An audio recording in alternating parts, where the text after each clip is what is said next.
دوستو سورہ فاتحہ قرآن مجید کی پہلی سورت ہے۔ جو شخص بھی 3 دن تک اس کا عمل کر لیتا ہے یا جس گھر میں 3 دن تک یہ سورت اس طرح پڑھی جاتی ہے اس گھر میں اتنا رزق آتا ہے اس شخص کے پاس جو اس کو پڑھتا ہے، اتنا مال و دولت آتا ہے کہ سب گھر والے حیران ہو جاتے ہیں، سب رشتہ دار حیران ہو جاتے ہیں، اتنا رزق ملتا ہے کہ سنبھالنا مشکل ہو جاتا ہے۔ جیسے سورہ فاتحہ کا پہلا نمبر ہے، مال و دولت میں بھی اس بندے کا پہلا نمبر لگ جاتا ہے جو شخص سورہ فاتحہ کو اس طرح 3 دن تک مسلسل پڑھ لیتا ہے۔ اب سنیے گا اس سورہ فاتحہ کو آپ نے کس طرح پڑھنا ہے اور کس وقت پڑھنا ہے، مکمل ترتیب سننے کے لیے، کیونکہ عمل نہایت ہی قیمتی اور خاص ہے۔ اس عمل کو جاننے کے لیے آپ اس ویڈیو کو اول سے لے کر آخر تک مکمل دیکھیے گا۔ انشاءاللہ ایسی رحمتوں کا نزول ہوگا، ایسی برکتوں کا نزول ہوگا، ایسے رزق کا نزول ہوگا کہ دوبارہ زندگی میں نہ رزق کی پریشانی آئے گی، نہ گھر میں کوئی مصیبت آئے گی، نہ گھر میں کوئی بیماری آئے گی، ہر طرح کی مشکل آپ کی آسان ہو جائے گی۔ اس سورت کے 20 نام ہیں۔ اس سے پہلے بھی کئی دوستوں کو یہ عمل بتا چکا ہوں۔ لوگوں کی زندگیاں بدل چکی ہیں، کئی لوگوں کے حالات بدل چکے ہیں، کئی لوگوں کی دعائیں قبول ہوئی ہیں۔ جس جائز نیت کے ساتھ اس سورت کو پڑھیں گے، جو ارادہ رکھ کر پڑھیں گے، انشاءاللہ 3 دن مکمل نہیں ہوں گے، 3 دن پورے نہیں ہوں گے، آپ ہر جائز مقصد میں کامیاب ہو جائیں گے۔ اگر کوئی مقروض ہے تو قرضے کے تمام بندوبست ہو جائیں گے، اس کو پیسہ کہاں سے ملنا ہے، کیسے اللہ کی غیبی مدد آنی ہے، سارا قرضہ 3 دن میں اتر جاتا ہے۔ کوئی شخص شادی کی نیت سے پڑھے، ہر طرح کی بندشیں، راستے کی رکاوٹیں ختم ہو جاتی ہیں، فوراً اسباب پیدا ہو جاتے ہیں۔ خاص بات بتا رہا ہوں، اس صورت کے اندر ہر ایک تاثیر اور طاقت رکھی گئی ہے۔ اس ایک ہی عمل کے ذریعے آپ دنیا کا ہر کام کر سکتے ہیں، اور یہ عمل جس کے ہاتھ میں لگ جاتا ہے، جو اس کو اپنے قابو میں کر لیتا ہے، وہ دنیا میں عزت پاتا ہے اور آخرت میں بھی عزت پاتا ہے، شہرت ملتی ہے، لوگ اس سے محبت کرتے ہیں، لوگ اس پر بھروسہ کرتے ہیں، رشتہ دار اس کے آگے پیچھے ہوتے ہیں۔ جو شخص بھی اس سورت کو اس طرح پڑھ لیتا ہے، یہ سورہ فاتحہ یہ مکہ مکرمہ میں نازل ہوئی اور اس کی صرف 7 آیات ہیں۔ اب آسمان بھی 7 ہیں، اب زمینیں بھی 7 ہیں، ہفتے کے اندر دن بھی 7۔ اب 7 کا لفظ بڑا ہی نہایت ہی خاص ہے۔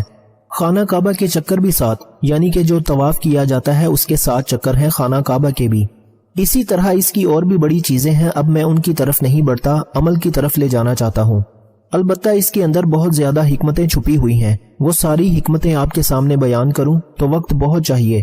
المختصر میں آپ کو بتا دینا چاہتا ہوں، اس سورت کے 20 نام ہیں۔ اس سورت کو فاتحۃ الکتاب بھی کہا جاتا ہے، اس سورت کو ام القرآن بھی کہا جاتا ہے، قرآن کی ماں۔ اس سورت کو سورۃ الکنز بھی کہا جاتا ہے، سورہ کافیہ بھی کہا جاتا ہے۔ کافیہ اس لیے کہتے ہیں کہ دوسری سورتوں کے بدلے میں یہ کافی ہے، یعنی کہ باقی سورتیں پڑھنے کی ضرورت ہی نہیں پڑتی، یہ تمام کے مقابلے میں آپ کو کافی ہے۔ اس سورت کو سورہ شافیہ بھی کہا جاتا ہے۔ شافیہ اس لیے کہتے ہیں کہ ایک صحابی نے دیکھا ایک آدمی مرگی کے دورے میں گرفتار ہے، اس کے کان میں یہ سورت پڑی، اس کو فوراً آرام آ گیا، حضور صلی اللہ علیہ وآلہ وسلم کی خدمت میں پیش کیا گیا اور یہ سارا واقعہ بیان کیا گیا۔ آقا علیہ الصلوۃ والسلام نے فرمایا یہ سورہ شافیہ ہے، ہر بیماری کی دوا ہے، خواہ وہ جسمانی بیماری ہو یا روحانی بیماری ہو، تمام بیماریوں کا علاج، ہر پریشانی کا علاج اس سورت کے اندر موجود ہے۔ اب اس سورت کو سورہ صلاۃ بھی کہا جاتا ہے، یعنی کہ ہر نماز کے اندر ہم اس سورت کو پڑھتے ہیں اور پڑھنا لازمی ہے، نہیں پڑھتے تو نماز نہیں ہوتی۔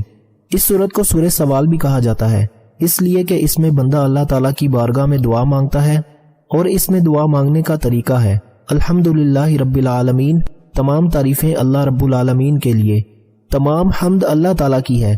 اس کے بعد انسان اپنی محتاجی کا اور اپنی بندگی کا ذکر کرتا ہے، پھر اس کے بعد اہدنا الصراط المستقیم صراط الذین انعمت علیہم، اپنی حاجت عرض کرتا ہے، اور پھر حاجت کے مقابلے میں آخرت کی حاجتیں زیادہ مانگتا ہے۔ اور اس صورت میں شکر بھی ہے، دعا بھی ہے، اور بندوں کو رب تعالیٰ کا شکر کرنے اور دعا مانگنے کا طریقہ سکھایا گیا ہے۔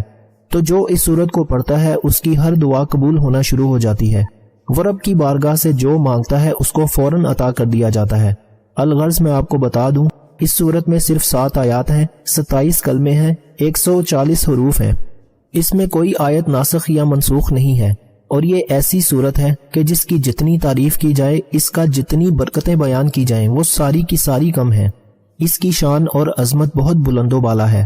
اس لیے دوستو اس صورت کو آپ نے 3 دن تک کوئی بھی ایک وقت مقرر کر لیں، فجر کی نماز کے بعد، ظہر کی نماز کے بعد، عشاء کی نماز کے بعد، جو آپ کے پاس وقت ہے، جس دن آپ جس وقت میں اس کو وقت مقرر پر پڑھ سکتے ہیں، ناغہ کیے بغیر۔ آپ نے اس کو 3 دن تک اسی طرح پڑھنا ہے کہ اس کے اول آخر آپ نے درود پاک پڑھنا ہے۔ درود پاک حضور علیہ الصلوۃ والسلام کی ذات انور پر پڑھنا ہے۔ حضور علیہ الصلوۃ والسلام کی ذات پر آپ نے درود ابراہیمی جو ہم نماز کے اندر پڑھتے ہیں وہی درود پاک آپ پڑھیں گے۔ اس کے علاوہ کوئی دوسرا درود پاک اس عمل خاص میں نہیں پڑھ سکتے۔ بعض عمل ایسے ہوتے ہیں جس میں ہم کہہ دیتے ہیں کوئی بھی عمل کوئی بھی درود آپ اول آخر پڑھ سکتے ہیں، لیکن اس صورت کے اس عمل کے اول آخر آپ نے صرف اور صرف درود ابراہیمی پڑھنا ہے جو ہم نماز کے اندر پڑھتے ہیں۔ اس کے علاوہ کوئی دوسرا درود پاک آپ نہ پڑھیں، ورنہ اس عمل کی اس تاثیر سے محروم رہ جائیں گے جو آپ کو اس عمل کے ذریعے اس صورت کے ذریعے ملنے والی ہے۔ اور دوسری بات جو بڑی اہم ہے اس وظیفے کے اندر وہ یہ کہ آپ نے بسم اللہ الرحمن الرحیم اس کی میم کو الف لام کے ساتھ ملا کر پڑھنا ہے۔ انشاءاللہ جب آپ پڑھیں گے بڑی سے بڑی بیماری بھی ختم ہو جاتی ہے، بڑی سے بڑی حاجت پوری ہو جاتی ہے، بڑی سے بڑی مشکل آسان ہو جاتی ہے۔ جتنا رزق مانگا جائے رب اس سے بھی کئی گنا زیادہ اس بندے کو عطا فرما دیتا ہے۔ اس سے بڑھ کر اور انعام کیا چاہیے؟ اس سے بڑھ کر اور کیسا عمل چاہیے کہ جو آپ 3 دن تک کریں اور آپ کی 7 نسلوں کو آباد کر دیا جائے؟ یہ ایسا عمل ہے کہ جس کے کرنے سے آپ تو دولت مند ہو ہی جائیں گے، آپ کو تو رزق ملنا شروع ہو ہی جائے گا، لیکن اس عمل کی تاثیر اور طاقت اور برکت اتنی ہے کہ جو آپ کے گرد و نواح، جو آپ سے ملنے والے، جو آپ کے دوست احباب، جو آپ کے رشتہ دار، جو آپ کے ہمسائے، وہ اس کو بھی اس عمل کی برکتیں نصیب ہو جاتی ہیں۔ اس عمل کا فائدہ ان کو بھی پہنچتا ہے، ان کی بھی مشکلیں آسان ہو جاتی ہیں۔ جو شخص یہ عمل کر کے اپنے لیے دعا کرے اس کی بھی رب قبول فرماتا ہے، جو کسی اور کے لیے دعا کرے اللہ اس کے حق میں بھی اس بندے کی دعا کو قبول فرما لیتا ہے۔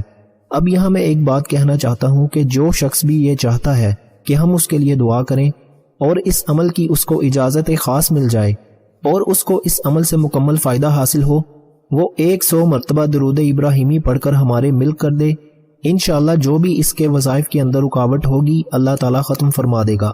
جو بھی جس کے پہلے وظائف اثر نہیں کر رہے، انشاءاللہ جب 100 مرتبہ درود ابراہیمی پڑھ کر ہمارے مل کرے گا ان کے وظائف کے اندر تاثیر بڑھ جائے گی، اس کو اللہ تعالیٰ کے فضل و کرم سے بہت زیادہ فائدہ حاصل ہوگا اور اس عمل کی مکمل تاثیر اور برکتیں ملیں گی، ہر مشکل آسان ہو جائے گی۔ جو دعا مانگے گا انشاءاللہ 3 دن سے پہلے وہ اپنے مقصد میں کامیاب ہوگا، اس کی ہر دعا قبول ہو جائے گی۔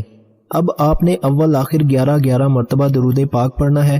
دوسری بات جو میں نے آپ کو سمجھائی وہ یہ کہ آپ نے الف لام کے ساتھ میم کو ملا کر پڑھنا ہے، یعنی بسم اللہ الرحمن الرحیم الحمد للہ رب العالمین الرحمن الرحیم مالک یوم الدین ایاک نعبد و ایاک نستعین اہدنا الصراط المستقیم صراط الذین انعمت علیہم غیر المغضوب علیہم ولا الضالین آمین۔ آمین بھی آپ نے ساتھ ملانا ہے۔ اسی طرح آپ نے اس کو 140 بار، کیونکہ اس کے 140 حروف ہیں اور ان حروف کی تعداد کے برابر آپ نے 3 دن تک پڑھنا ہے۔ وقت ایک ہو، جگہ بھی کوشش کریں کہ ایک ہی ہو، جائے نماز بھی جس کے اوپر آپ نے بیٹھ کر یہ عمل کرنا ہے وہ بھی کوشش کریں کہ ایک ہی ہو، اور ایک پانی والی بوتل پاس رکھ لیں۔ کوئی بھی مریض ہو تو وہ پانی اس کو پلائیں گے، انشاءاللہ شفا ملے گی۔ گھر میں استعمال کر سکتے ہیں، باہر کسی کو استعمال نہ کروائیں، ورنہ اگر اس کے کوئی ایسے اثرات ہوں گے تو ان کا دفاع کرنا آپ کے لیے مشکل ہو جائے گا، اس لیے صرف گھر کے اندر استعمال کیا جا سکتا ہے، اتنی اجازت عام ہے۔ اور دوسری بات، آپ کو 140 بار سورہ فاتحہ کو پڑھنا ہے، آخر میں آمین بھی کہنا ہے، اور اس کے بعد آپ نے سر سجدے میں رکھ کر 7 مرتبہ، کیونکہ اس کی آیات کی تعداد 7 ہے، 7 مرتبہ آپ نے اپنے مقصد کی، اپنی حاجت کے لیے دعا کرنی ہے کہ یا اللہ میں مقروض ہوں، مجھے اس عمل کی برکت سے قرضے سے نجات عطا فرما۔ یا اللہ میں غریب ہوں، میرے لیے رزق کے تمام دروازے کشادہ فرما۔ جتنی بھی دعا مانگنا چاہتے ہیں اپنے مقصد کا نام 7 بار لینا ہے، انشاءاللہ 3 دن تک کریں، ہر مشکل آسان ہو جائے گی انشاءاللہ۔ اللہ تعالی ہم سب کا حامی و ناصر ہو۔ جزاک اللہ۔ السلام علیکم ورحمۃ اللہ وبرکاتہ۔